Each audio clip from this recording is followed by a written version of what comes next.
ఏదో ఒక పంటతో సమ్మర్లో కూడా వేసుకోవాలి. ఒకవేళ మినుములు వేసుకుందాం, లేదంటే పెసర వేసుకుందాం, లేదంటే పిల్లి పెసర వేద్దాము.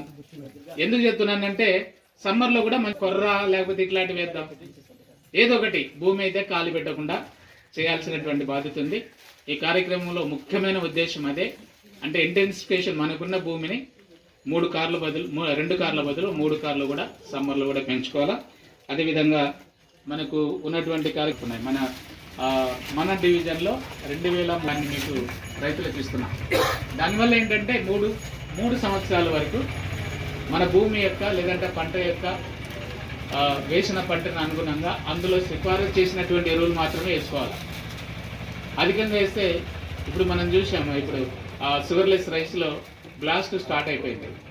అంటే వాతావరణము మబ్బుగా ఉంది, తర్వాత పగులు పూట విపరీతమైన ఎండ, అంటే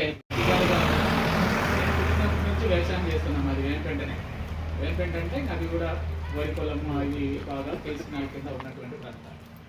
అంటే చిన్నప్పటి నుంచి వ్యవసాయ శాఖలో ఉండడమే కాకుండా ఆ భూమి మీద ఉన్నటువంటి అవగాహన కొత్త ఏర్పడడానికి ఒకటి ఏంటంటే మత్స్య తెగులకు సంబంధించినది ఒకటి.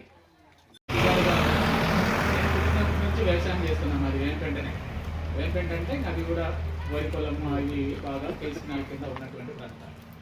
అంటే చిన్నప్పటి నుంచి వ్యవసాయ శాఖలో ఉండడమే కాకుండా ఆ భూమి మీద ఉన్నటువంటి అవగాహన కొత్త ఏర్పడడానికి ఒకటి ఏంటంటే మత్స్య తెగులకు సంబంధించినది ఒకటి.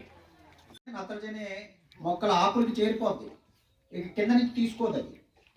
అవన్నీ మీరు గమనించుకోవాలి. ఇంకొకటి డిఏపినే కావాలంటారు. ఈ డిఏపి వచ్చినప్పుడు మీకు అన్న అలవాటు ఏంటంటే 28, 20 నేనున్న అప్పుడు ఆ టైంలో ఫీల్డ్ 28, 20 ముందు వచ్చింది, తర్వాత డిఏపి. ఈ డిఏపిని అలవాటు చేయడానికి మీ దగ్గరికి పోషకాలు ఎంత ఉన్నాయి, ఎంత 1 కిలో నత్రజనికి భాస్వరానికి డిఏపిలో తక్కువ ఖర్చు అవుతుంది, ఇవన్నీ చెప్పి మీకు అలవాటు చేశారు.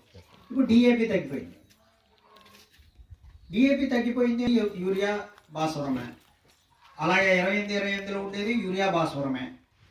అందరూ తర్వాత మీరు 14, 35, 14 మధ్యలో ఉండే 35 భాస్వరం.